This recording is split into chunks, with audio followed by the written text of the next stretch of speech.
ABD'li Cumhuriyetçi Senatör Marco Rubio 7 Mayıs'ta tweet atarak Çin hükümetinden önde gelen Uygur gazeteci ve şair ve Şinjiang Medeniyeti dergisinin eski yazı işleri müdürü Kurban Mahmut hakkında bilgi vermesini istedi.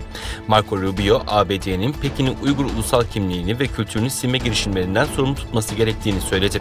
Kurban Mahmut'un 2017'nin sonlarında Urumçi'deki evinden götürülmesinin üzerinden geçen 4 yıl içinde Çin hükümeti onun nerede olduğunu henüz açıklamadı. Yetkililer bu yıl onun gözaltında tutulduğunu kabul etseler de ancak nerede olduğunu açıklamadı.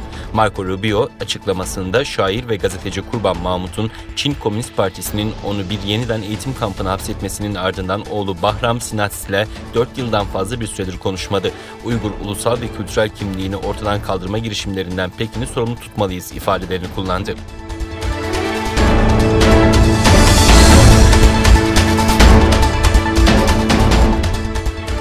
Uygurlara yönelik soykırımın uluslararası alanda dikkat çekmeye başladığı bir dönemde Çin, Doğu Türkistan'daki zulmünü gün geçtikçe ağırlaştırarak sürdürüyor. Geçtiğimiz günlerde Abdülhelil Haşim adlı bir Uygur iş adamının hapishanede şehit edildiği bilgisine ulaşıldı.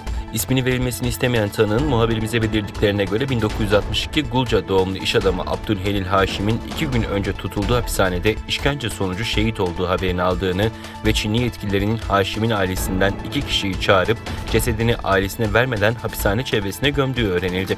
Abdülhelil Haşim 1992 yılından beri Kazakistan'la Doğu Türkistan arasında ticari faaliyet gösteren sıradan iş adamı olduğu biliniyor. Tutuklanma gerekçesiyle ilgili bilgi paylaşan gizli tanık muhabirimize merhumun çocuklarını dini eğitimle eğittiği için 2017 yılında dini aşırıcı bahanesiyle bir toplama kampına gönderildiğini ve kampta 2 yıl alıkonulduktan sonra 2019'un başlarında yasa dışı dini faaliyete karışmak gerekçesiyle yargısız 19 yıl hapis cezasına çarptırıldığını aktardı.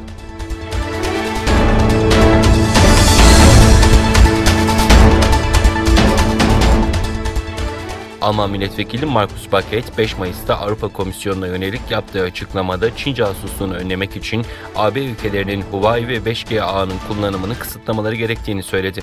Sputnik News'e göre Markus Baket, bazı AB ülkelerinin Huawei için endişelenmediğini, oysa diğer ülkelerin Huawei'nin casusluk faaliyetlerini önlemek için çoktan pazar rakipleriyle rekabet etmesine izin vermemeye başladığını dile getirdi. Ayrıca Avrupa Komisyonu'na Huawei'nin 5G teknolojisini reddedenlere karşı Çin yaptırımlarından Avrupa ülkelerinin nasıl korumak istediği sorusunu yöneltirken buna hazırlıklı olması gerektiğini vurguladı.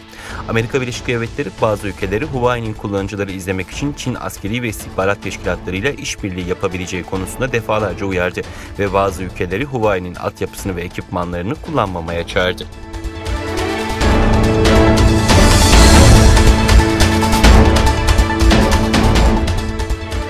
Çin Halk Cumhuriyeti'nin yıllık sera gazı emisyonları yapılan bir araştırmaya göre dünyanın diğer gelişmiş ülkelerinin toplam emisyonlarından daha yüksek bir seviyeye ulaştı. Amerika Birleşik Devletleri merkezli düşünce kuruluşu Rhodium Group'un tahminlerine göre 2019 yılında tüm dünyada üretilen karbondioksit eşdeğerinin %27'sinden Çin sorumlu.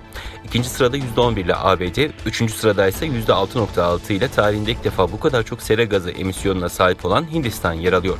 Cuma günü yayımlanan araştırma raporuna göre Çin'in emisyonları 1990'dan bugüne kadar 3 kat, son 10 yılda ise %25 arttı.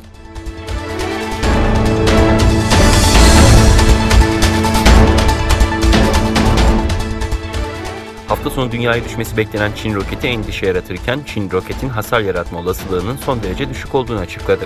Çin Dışişleri Bakan Yardımcısı Wang Wenbin, roketin parçalarının önemli bir bölümünün atmosfere girişte yanarak tahrip olacağını belirterek havacılık faaliyetlerine ya da yerdeki insanlara ve faaliyetlere zarar verme olasılığı son derece düşük dedi.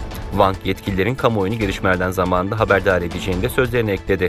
Long March 5 roketi Çin'in kalıcı uzay üssünde kalacak 3 Taykonot'un barınacağı Tianhe modülünü taşımak üzere 29 Nisan'da Hainan adasından uzaya fırlatılmış, uzay istasyonundan ayrıldıktan sonra yörüngeden çıkarak düşmeye bırakılmıştı. ABD Savunma Bakanı Lloyd Austin daha önce yaptığı açıklamada roketin okyanusa düşmesini beklediklerini belirterek roketi imha etme planlarının bulunmadığını bildirmişti. Austin, Çin'i roketin düşmesine izin vererek ihmalkar davranmakla suçlamış, uzay alanında faaliyet gösterenlerin güvenli ve dikkatli bir şekilde faaliyet göstermesi gerektiği uyarısı yapmıştı.